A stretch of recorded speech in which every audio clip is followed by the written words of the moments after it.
Your voice, your screams, your anger, your punishments, they damaged me. I remember my face turned warmer, a cough caught in my throat, my eyes watered. Thinking of the orange wooded table you sat on my left while she was in front of me. My heart pounded as she banged on the table like an asteroid just hit the earth. I was small, young, fresh. I was humble, nervous, fearful. I was crushed.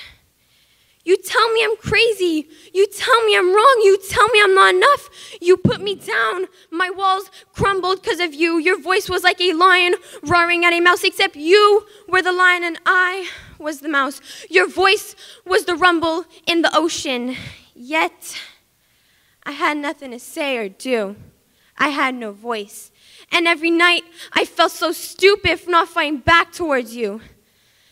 Smelling your cigarettes, burning your lungs just like you were burning my bravery. Time wasted while I wished for you to hold me, support me, but most of all, for you to appear in my life.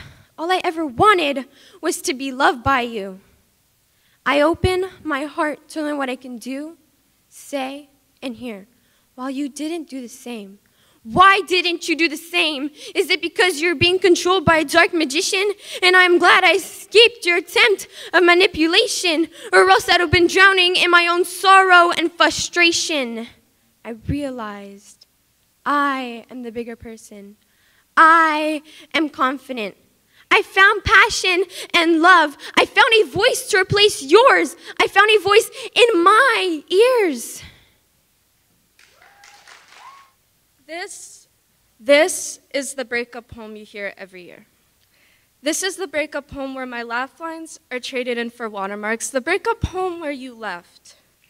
Yet even though you promised you'd be around to help me slay my demons, you still left me alone to fight on my own. You became my sadness, my demon. So why must you blame it all on me and say I've always had these issues when you were the brute who walked into my life, kissed my skull and caressed my mind? Your eyes were my lullaby. But we began to look different ways. Your eyes followed her forbidden places, while mine tried looking around for a reason to see you as something greater than what you were. I should have been looking both ways before crossing your mind, because I would have realized that I walked into the alley where I couldn't see us. Your not quite green, not quite blue eyes had kissed my memory when they shouldn't have.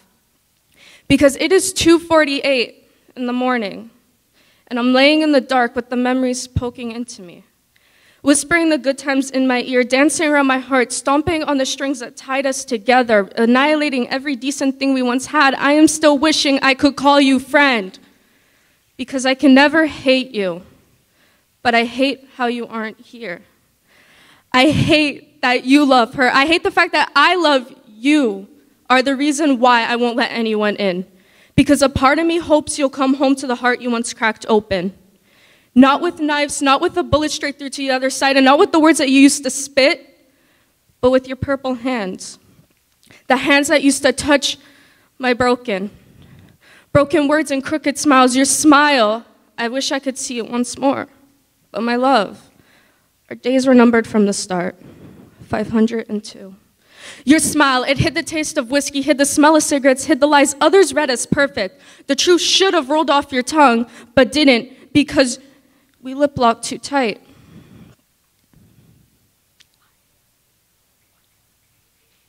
I bit your promises down, grabbed for your hand, tightly gripping onto our first I love yous to realize you only meant I love you for now. You said I'm too broken for you. You didn't even bother.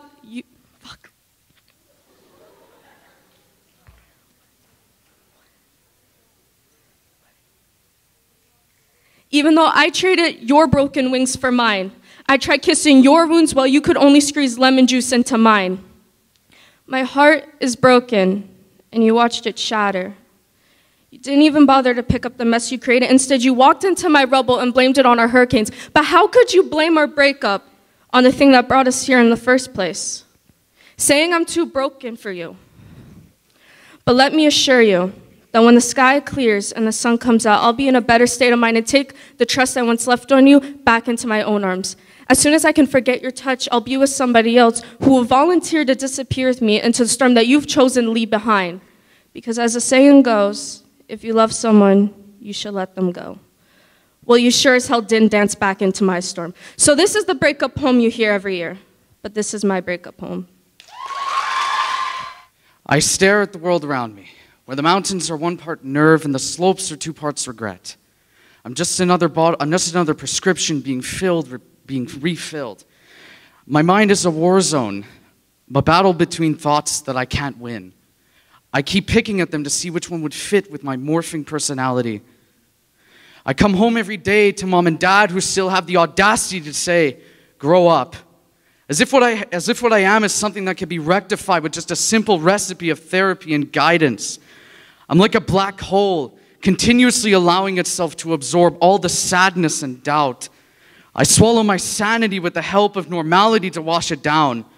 I know I'll never appreciate myself again. I'll never appreciate what's real. What is real to me anyway? To me, it's just an everlasting loop.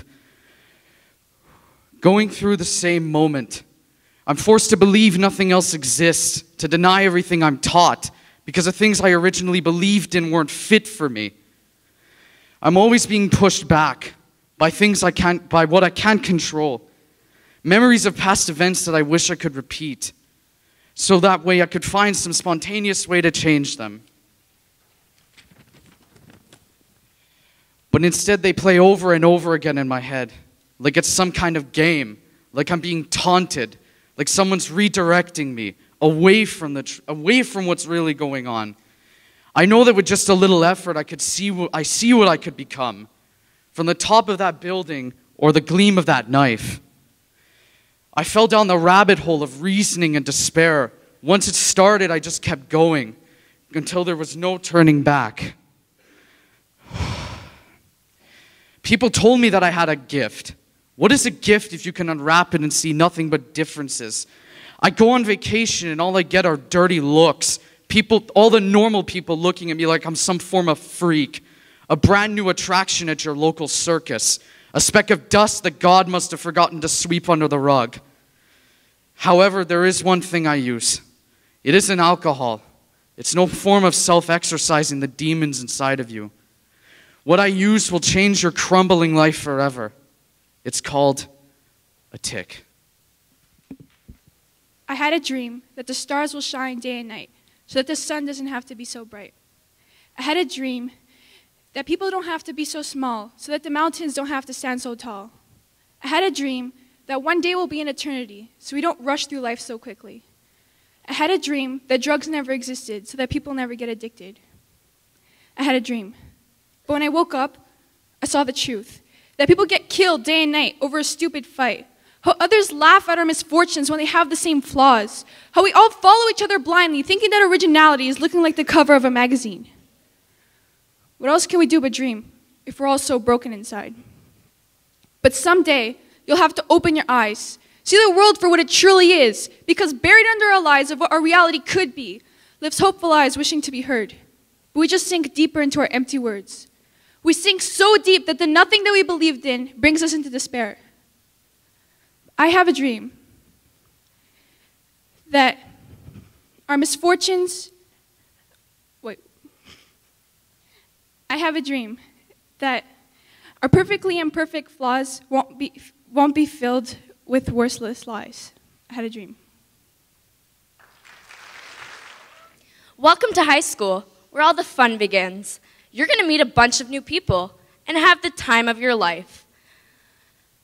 I forgot. I can't hear.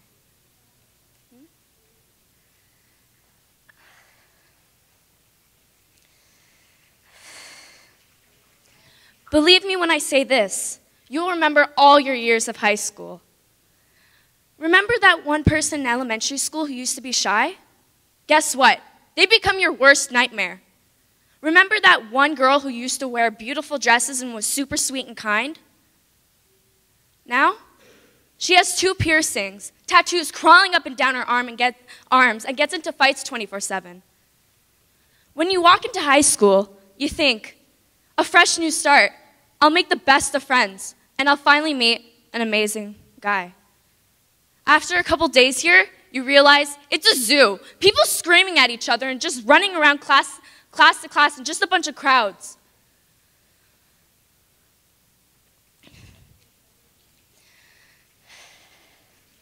You'll find that you'll lose your friends, with either you hurting them or them hurting you. You'll lose yourself and question, what's the point if I'm always suffering or getting hurt? You end up in a hole, not knowing how you got there, stuck in the same place you were, crying out for help, where no one can help you, and that's high school, where all the fun begins. I can't even lift up my arms, but they say it's not real pain. Kids who don't know me say I'm lucky because I can skip gym, but it just reminds me that I'll never be able to run as fast as everyone else or lift as much weight as everyone else. So I tried twice as hard just to prove I'm not as weak as I actually am, but the week after my arms are heavy with numbness, but they still say it's not real pain. Friends come to me with their daily dramas, but they don't know what it's like to be in pain every day, always, but they say it's not real pain. When I sit down, I carry an invisible bag on my shoulders, making me slouch, but no one understands, because they say it's not real pain.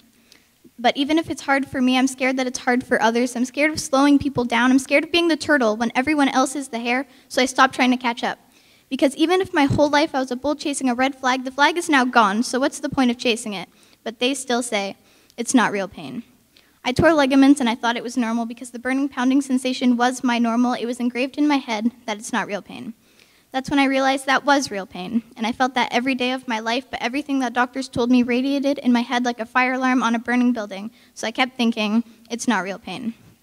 The more doctor's appointment I went to, the more I felt crazy, until one day words were said that lifted up my hopes, making my eyes water with hope and fear as the doctor said, you have CWP, also known as chronic widespread pain. For most people, that sort of thing would be disappointing. Most people would cry like their eyes are rain clouds, knowing you would be in pain for the rest of your life. All those restless nights, those times I felt like I was slowing people down, they would all keep going, but it's okay, because this whole time, it was real pain. It's 4:25 p.m. The house is as quiet as a mouse, the calm before the storm. In an hour, the aliens will land and destroy the peace. I feel like I don't belong to these alien people called my family. My brother, you might know him. He talks a lot. He loves drama. He'll bother others, annoy them till their last nerve. He's the king of the household. He interrupts me when I speak as if his time is more important than mine, as if his words are more important than mine. His Majesty can't do chores. His Majesty always gets his way. He's like a tornado. He attracts everyone onto his path, whether they like it or not. I tried to avoid the eye of the storm, but that wouldn't change anything. I am the wake of his storm, alone, surrounded by destruction. My parents, you might know them.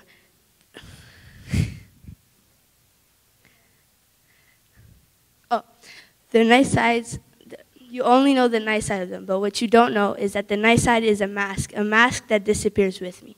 My parents are like a tsunami. Their bad mood clouds over, darkening my sky, every nerve of their anger forming a wave, a wall, threatening to crash down, and pile sadness, anger, and rejection and defeat on me, destroying every brain cell so that I can't think anymore, drowning in all of this overwhelming exhaustion. I am sick and tired of hearing your crap every morning while you drive me to school, of you always saying that I'm ugly, stupid, and dumb just because I have no eyebrows, or when you always complain that I'm gaining weight for me to stop eating, or you're going to take my phone just because I don't listen to you.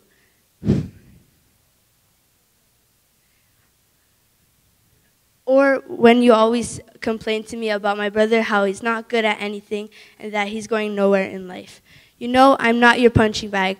It is not my fault you're having a bad day. I won't let you ruin mine. I'm not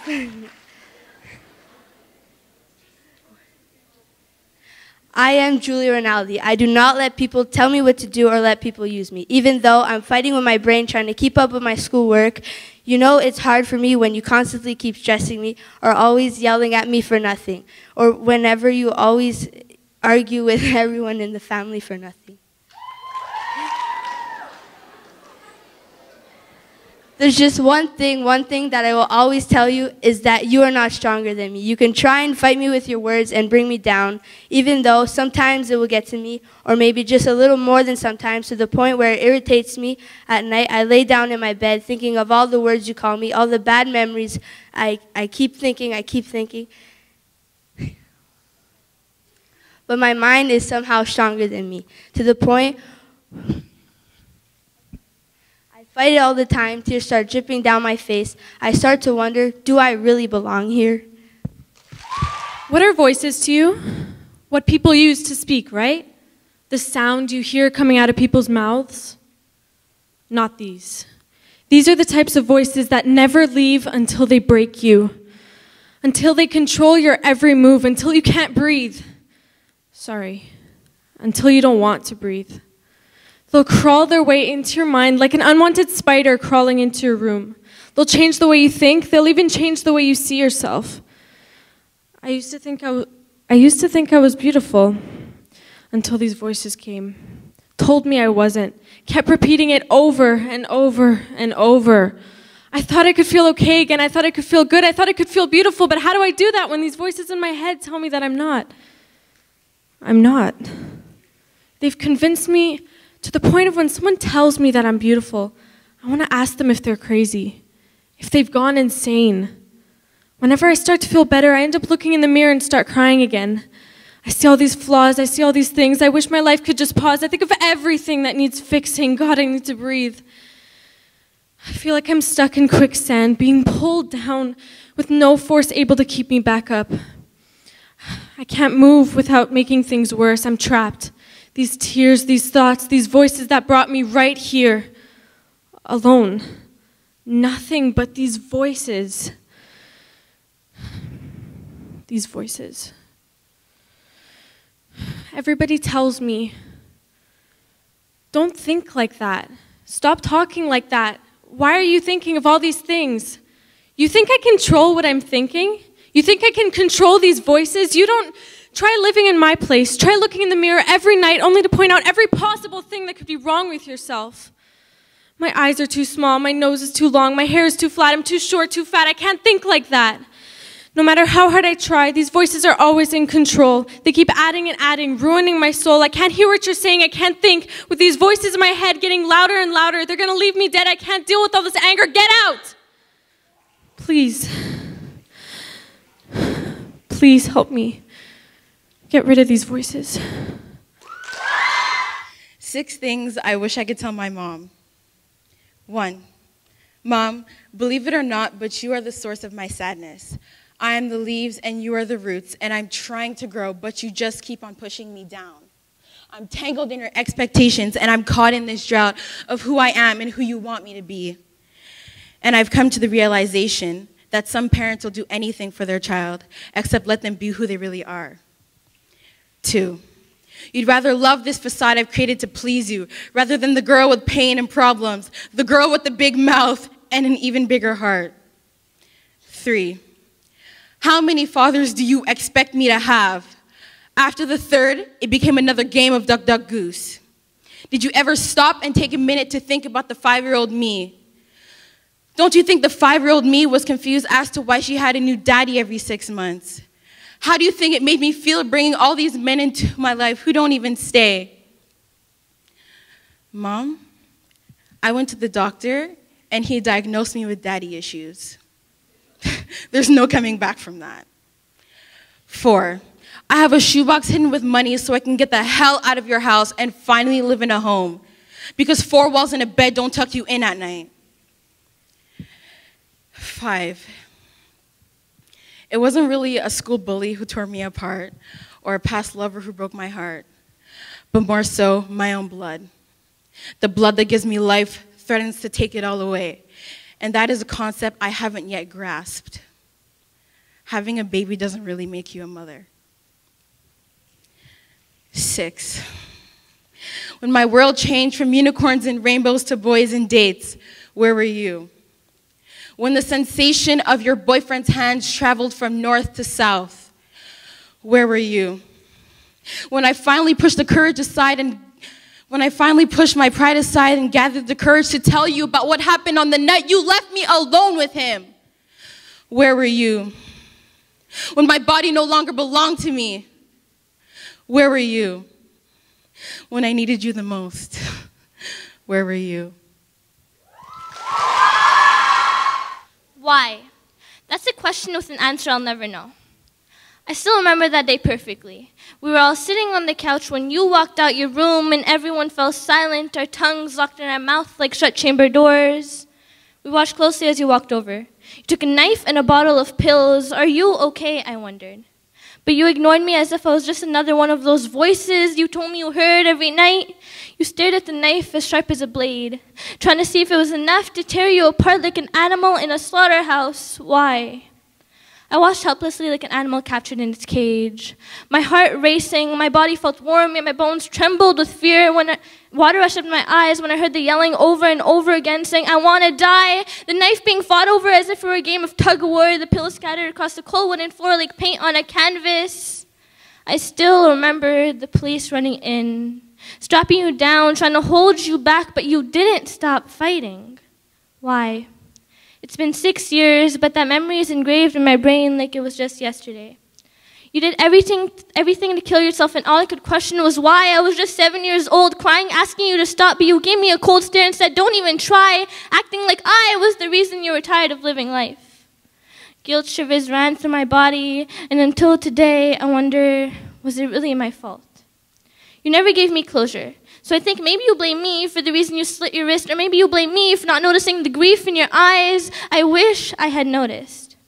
What was going on in your life? Who drove you to the point where the only option you had left was attempting to overdose on pills, or trimming your skin until the foundation of your body was the only thing left visible? Who did that to you? So now I look at the vacant room, abandoned like a desert, and all I can question is why. You were chained to a life you didn't want to live, a closed book unwilling to reveal its scars, seeking help without asking, so now you're closed in a coffin, and I can't even ask you why. Consider the definition of this so-called word, normal. Conforming to a standard, typical, usual, or expected. Here's my take on it. There's a cage you have to sit in, a picture you must look like, a voice you must talk in, a look you must perfect. Normal is looking extra for someone else. Normal is isolating ourselves from real love for likes through a phone screen. Normal is taking a look at one of our peers and judging them for who they are and what they wear when we barely even know them further than their selfies. Normal is doing what everyone else does, even if it hurts. Normal is hurting because you know you are everything but normal. I don't like normal. It makes me feel small. It shrinks us in. So what if I'm loud? So what if I act differently from the rest of you? So what if I ask for more? Take more room. Occupy the world I live in. Isn't that also the definition of success? So what if I am who I am? I'll take you as you are, and if you have a problem with that, say it to my face instead of anonymously like the coward you have been. Like normal. Be you, unrepentantly, and I'll keep being me. And that is why normal is no longer a word in my vocabulary. Before you put a knife to your wrist, think. Before you let the blood ooze out from the passage that was once tender, that has left an unforgettable scar, think. Before you try to release the pain that you say supposedly helps by cutting yourself, think. Now I know pain can tangle up and fill your body, but you think this morbid period of your life will never end, and the only way it will end is if you end yourself. 1 million negative thoughts fill your beautiful yet broken brain with ugly, stupid, freak, not wanted, and much more. Slit, another part of your pale flesh that is gone. As you gaze at the mark you have left, you wonder, how do we forgive ourselves for all the things we did not become? As I glare into your sparkly hazelnut eyes, I see pain, but I see a beautiful human being who doesn't see the beauty within them. So maybe you should get a better mirror, look a little closer, stare a little longer. Eventually, you will see the beauty that shines within, that not everyone is able to see, simply because they haven't been seeing properly. Each year, it lurked, it crept, it pounced. A time of nerve-wracking, spine-chilling, paralyzing stress and excruciating pain. The unavoidable, inescapable, inevitable, inexorable month of November. A month to remember, a month to hibernate, a month to compose childlike wish lists, a month to brace for combat. The battlefield unveiled as the perennial plague unleashed. Flu season was upon us. 4 months of strangling coughs, distressing sneezes, hypothermic fevers, Kleenex, NyQuil, and VapoRub. This season showed no mercy. My force field, my lightsaber, my opium poppy, the flu shot. An act of self-preservation and great responsibility. The onus of an older sister protecting her baby brother, haunted by asthma, taking one for the team. My doomsday upon me, I rise like a stoic soldier, overcome by chest pains, heart palpitations, and a strong feeling of nausea. I stand ready. The dimly lit room, the crunchy paper on the red, torn leather bed, the sweetly smiling nurse donning a peaceful white dress, and yet clutching a weapon of torture. I stagger to my deathbed, gasping for air, fixated on the shiny silver spear destined for my right arm. I close my eyes tightly. I scream. I curse. I kick. A poltergeist possession, a soldier in distress. Then, the sound, the sweet harmony, a voice familiar from the womb, an a cappella version of Rockabye Baby. The touch of a soft hand followed by a warm embrace. I surrender. The pinch, undistinguishable from the soft kiss of a mosquito. The white flag, a victorious battle. I am the immunized soldier hero. 365 days until November once again begins to lurk, creep, and pounce. If I said social struggle, what do you think of? Completing something you haven't done before, attempting to be the best in the group, or maybe trying to make it on the basketball team. But here's something you wouldn't think of. That is the struggle of being a dancer. But even that's not too bad. How about the struggle of being a male dancer? Now, I know a lot of you are probably thinking, it can't be any harder than what a girl's got to do, if not easier. But you're wrong. Because I know. Because I'm a dancer, and I am male. And trust me when I say, it ain't easy. Picture this. It's a beautiful summer day, and you're spending time with family and friends. All of a sudden, the topic becomes sports. You know a lot about them because nobody loves Manchester City more than you. You're telling them about when De Bruyne scored the beautiful free kick. And you're telling them this to keep them from asking the question. But you're really only digging your own grave. Because now they ask, so what kind of sports you play? As a dancer, there's not much of an answer. So you tell them you dance. Now you have to watch them laugh off the joke you never made for a solid minute until, no, but really. And you don't know whether to get pissed off and start yelling or go along knowing damn well if you would have said fishing, they would have asked you how many you've caught. And believe me when I say this happens every time. But as much as they might not understand, the football cleats are a lot more empty when you're in them than when there's nothing inside. And that's not the worst of it. I remember when I was asked to compete. I wasn't sure because it's quite literally a no man's land. But apparently I was special, so my mom said that my movements were like an eclipse, that everyone stops to watch. On the first day, I probably said nothing, and it stayed like that for a long time.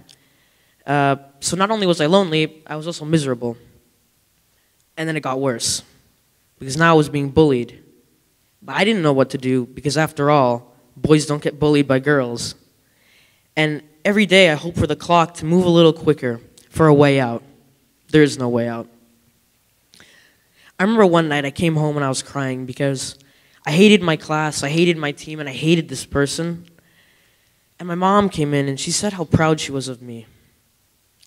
And I wasn't ready to give up because all those people that said rhythm flows through you like an endless river, never ceasing to stop, or I can light up a room with a single step, Or my middle name, Michael, was wonderfully ironic.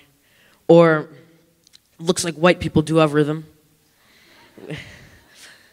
I wasn't, and as for my mom, she motivated me to keep going because I wanted to prove her I wasn't ready to give up. But that motivation didn't apply to everything. I used to hide away at the fact I was dancing from my friends because I was scared of their reactions. After all, what's a teenage boy doing in jazz shoes? As they say, get up and throw a basketball. What, are you gay? Because you can still be called gay for doing what you were born to do. And once you start getting hated for doing what you love, gay stops meaning happy. I remember I was at a party once and I had to leave early because of dance. Of course, this is never why I told them I was leaving. Imagine always having to leave because of family issues. Things would get suspicious. And it was only until recently I openly said I took ballet classes because even though it was a genre by men, for men, I would still get crap for being a part of it because I'm a male dancer. And no matter how much more open I get about it, I will still spend 80% of my time alone. And I will still have to change in the bathrooms because the girls took our change rooms. And I will still be laughed at because I feel the rhythm better than any of those idiots think they can laugh at me. And I will still be told, even though I will still be told by professional choreographers, I can't wait to see you on Broadway. There will always be a struggle for someone like me, a male dancer. A life challenge. Life challenges, are they an opportunity or a curse in disguise? I don't know. I'm still trying to figure things out, and it's not easy. Although I am young, I can still remember that day, as if it were yesterday. Mom, arriving home from work in a huff, whisking me to emergency as her hands clenched the steering wheel, and silence. Once there, I hear her say coma. But at the time, I didn't understand. Type 1 diabetes. It's not, get it straight, folks. It's not just avoiding sugar or making lifestyle changes.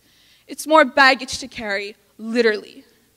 Because without this clear liquid called insulin, I would not exist. So like a junkie, reaching for his high 4 times a day, every single day, I reach for my life.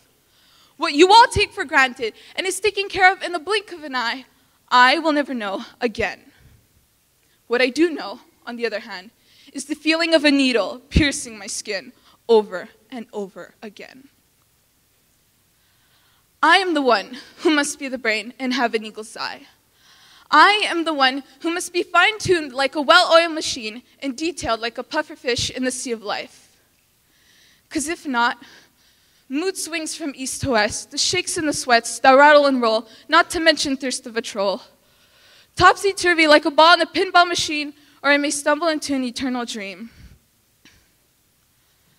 Oh, what a great hand life has dealt me thus far. Perhaps sarcasm is a way to keep things ajar, because attitude will only get you so far. But I think perception is the key, and my intentions will set me free. I don't know. I'm still trying to figure things out, and it's not easy. I step onto the stage, my head held high. Fake it until you make it, Jillian.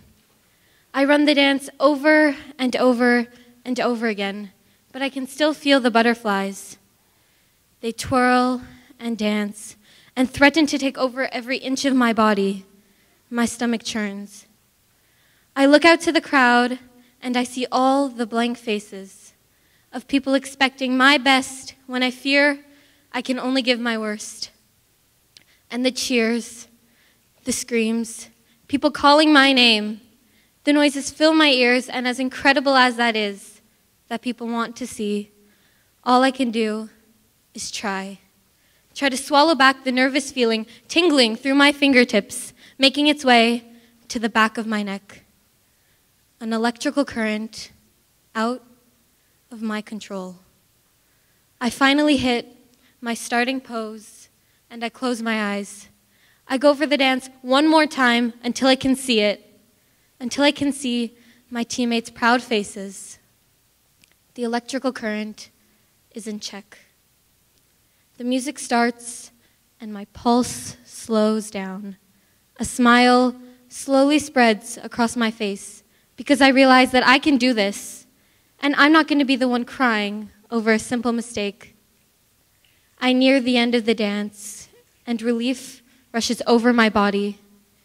I let my muscles lead the way, and I step to the front of the stage, but I stop. For just a split second, my body is completely frozen. Even a hot summer day couldn't melt me back into the dance move I should have been able to do. My disgrace is an electrical storm, and I pray that my coaches didn't notice. I pray that if I put on an artificial smile, it will all be okay. Fake it until you make it, Jillian. Although I keep going, horror has replaced the blood in my veins. I take my final pose while my brain's screaming at me to just run away. So I don't hear the yelling of my coaches, so I don't see the disappointment on my teammates' faces, so I don't feel remorse when I think of their performance that I just left on that stage. Yet I can't help but think that my mistake is going to make all the difference between pride and shame, the difference between first and second place. 1 + 1 is 2. I stuck like glue on the paper, but I seem to lose sight of the rule. Parenthesis, exponent. Math is my opponent, fighting for the moment to face the multi-component. But I freeze. Pen on paper, I scream, numbers dancing at ease while I fall to my knees. Division, multiplication, change your vision. It's all your perception. There's art in repetition. Yeah. 2 exponent 0 is 1. 2 exponent 0 is 1. 2 exponent 0 is 1. Now 2 exponent 0 is none. Our people, learning is not a beat. And when time gives you heat, you're burning with defeat. Addition, subtraction, my mind has an obstruction. You lack some conduction. Just give me a prescription. I have a condition, the pen mass. My mind, like broken glass, shatters the notion pass on the highway out of gas. But we're not cattle in a farm. We're not chained to a barn, and these numbers can't do us harm. But of course they can. Because we are ranked on our grades. Our worth are based on grades. All they talk about is grades, and we just feel ourselves fade.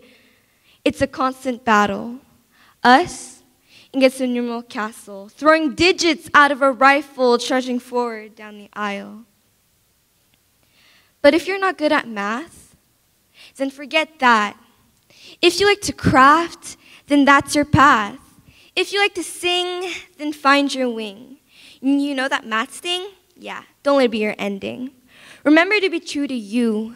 You have to promise you that your love will be for you and not the grades that do not define you.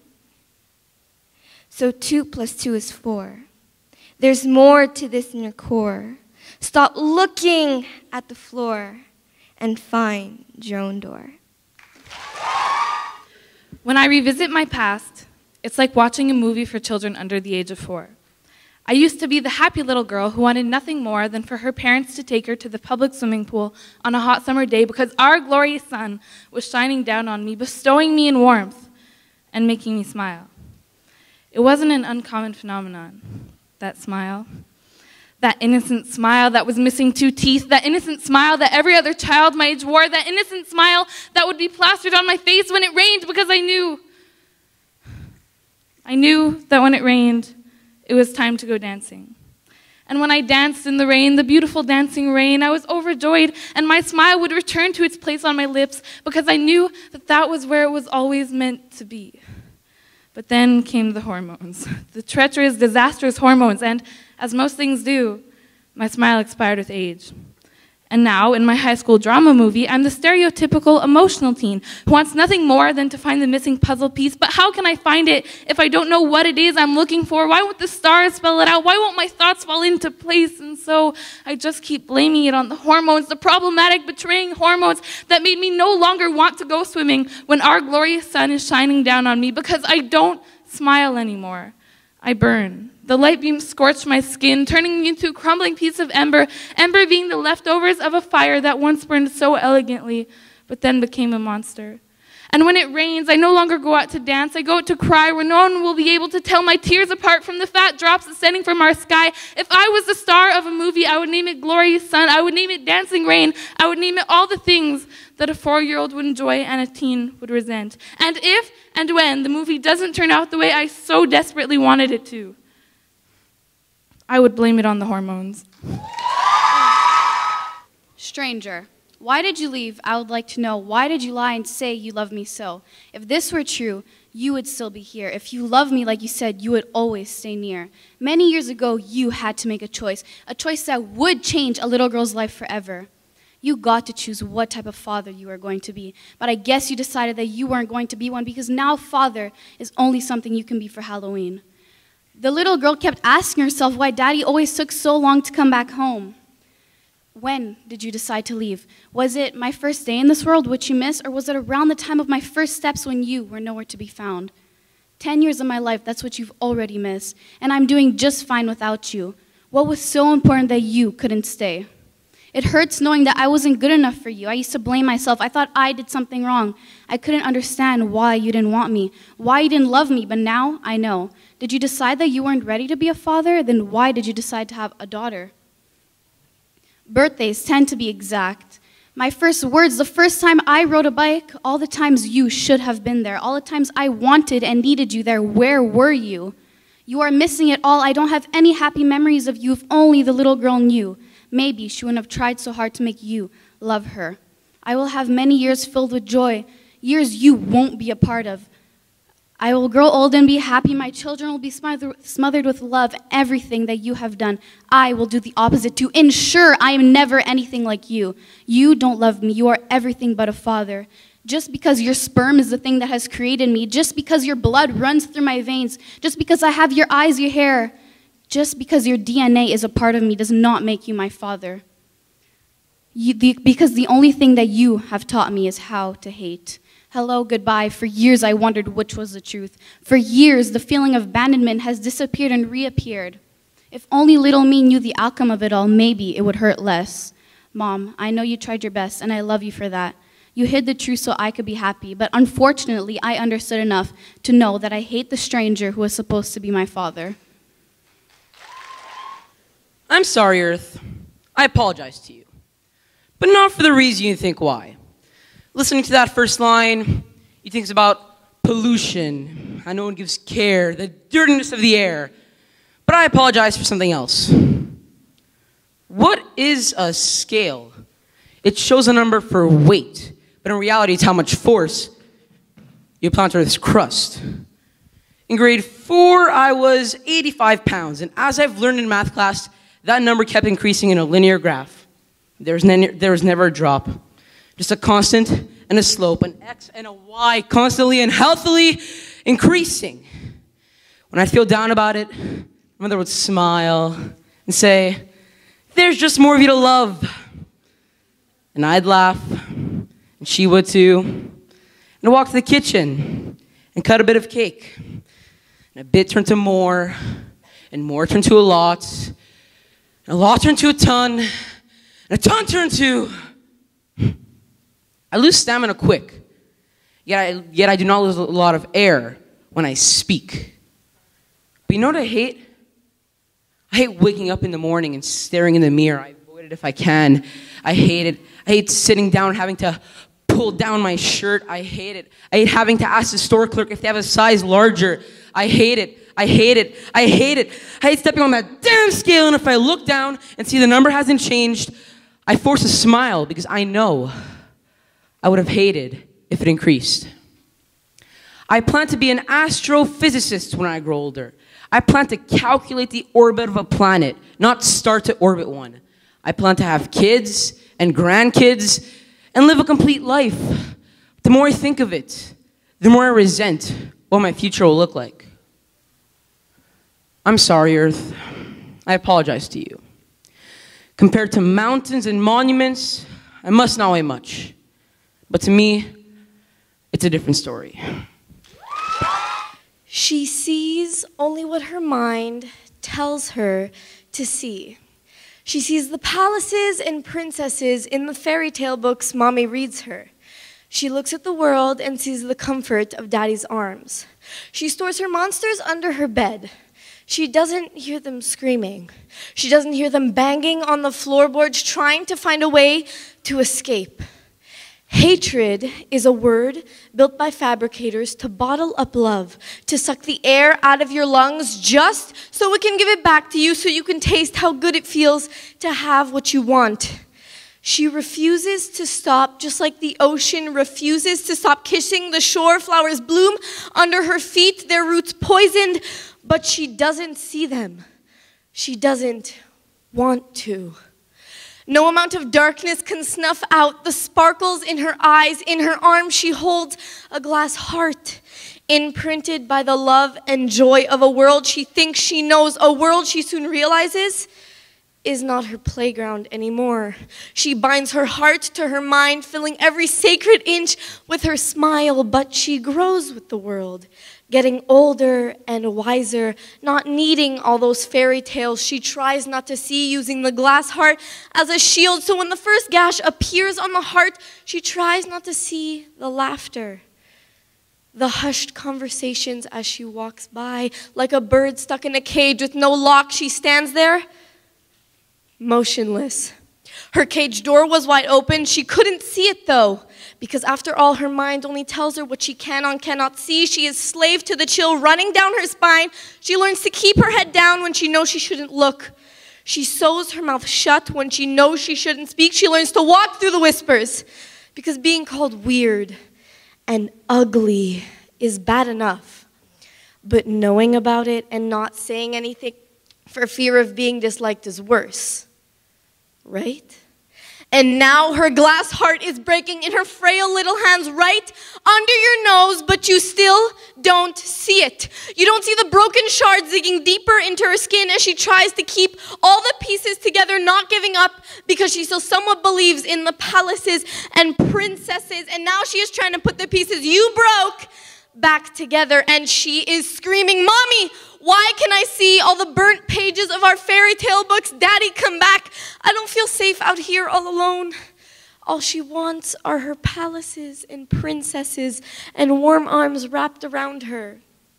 She wants to know that the things that once made her happy can still happen, but now she sees the darkness when she turns off the lights. She's having trouble keeping her demons tied down under her bed because I can no longer see what my mind is telling me to see. Have you ever had a dream you were so sure was real? What if you were unable to wake from the ordeal? And would you take the pill that was red or blue, knowing the destruction of your world was true? Would you live in the fantasy the matrix creates, or exist between realms with powers so great? Dreams within dreams, said the ancient Greeks, Aristotle, Plato, and Socrates. These philosophers questioned reality with ponderings of the cave and its allegory, the many layers and layers of meanings and things, and now we hypothesize we are just simulations. No simple God with a master plan, but an army of gods created by an army of man. The alpha generation is unlikely to be or begin with just you or me, because the universe dictates we're more prone to invent or simulate than live in a common reality. Statistically, there is a linear progression of subatomic particles, to protons, to atoms, to cells and or molecules, to biology, to evolution and intelligence, to self-awareness, consciousness, and then there is prescience. The universe is computable, you know. Its conformity to mathematics is indisputable. Science is the discovery of its mathematical nature. It predicts the world and its particular nature.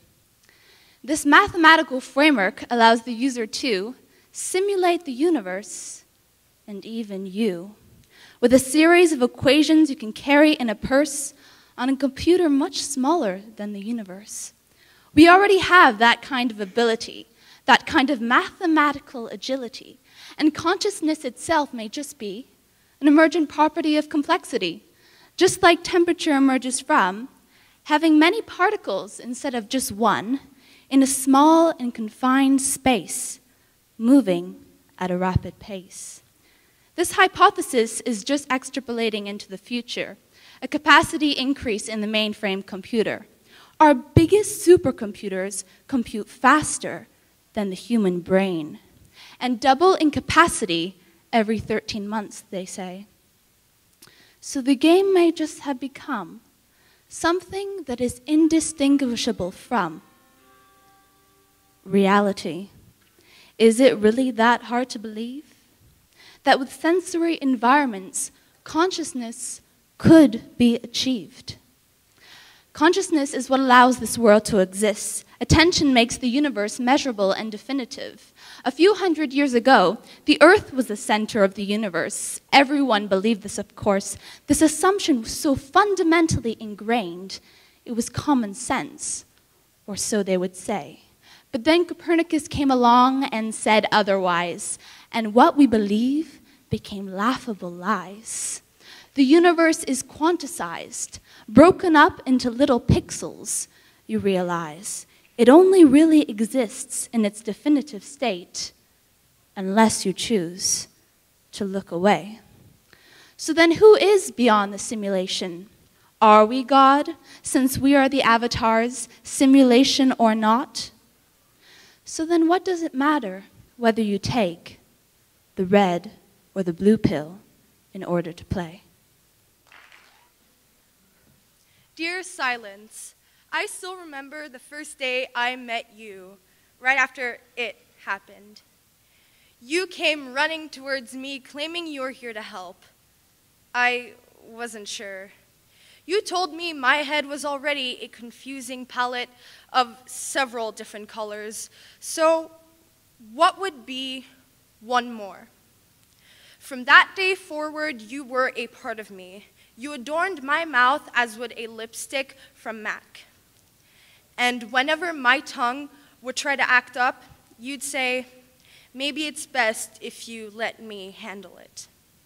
Dear Silence, I remember when we were one, you knew me better than I knew myself, as if you spent days analyzing me like one would with a 1,000-piece puzzle, learning all the parts that make it so complex.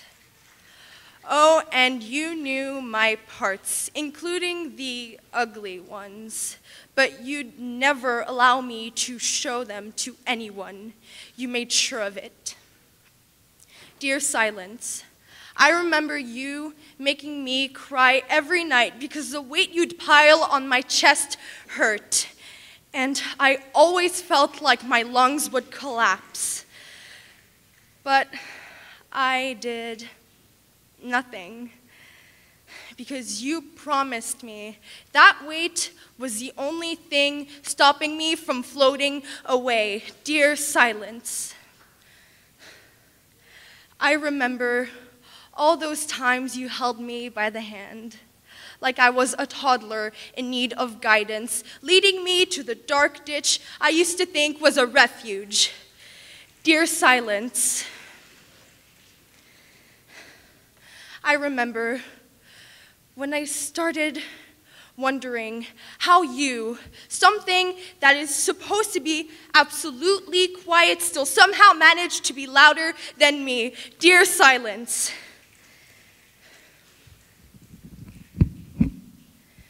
quite frankly, I think it's time you start acting up to the appropriate definition. You will remember this new foreign noise I call my voice. Call me equal. Call me someone worthy of your standards, but most of all, call me a woman. And respect the name that I have been given. But nevertheless, weak, sensitive are words that crawl on our skins and up our backs like a spider, etching its web to catch its prey. They are made to shake our very core and penetrate our hearts like pollution, shattering our planet into bits and pieces, but no one seems to care enough to pick those tiny parts and place them back into the original puzzle. Our hands grab and reach, but never catch the endless weight pressed down on us. At a national spelling bee, I was asked to spell the word woman. The crowd went wild, laughing. They whispered about its simplicity. I stretched my fingers, licked my lips, and said, S-T-R-O-N-G, woman. I'm sorry, the master said, but you're incorrect. I looked at the man straight in the eye and I told him, let me explain something to you. You, sir, are seen as dominant, as powerful, but we have never been seen as such. No, we're just seen as passive, subordinate, nurturing, but it isn't enough. It isn't what we want, because we want more. We need more. We need space to expand our wings and fly over the continents of the world. We want to become lawyers, construction workers, engineers, but we can't, because we require maternity leave.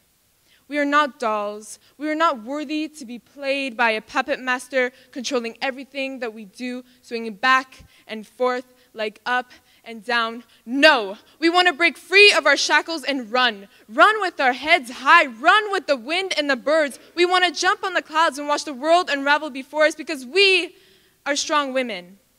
We have the courage to be vulnerable.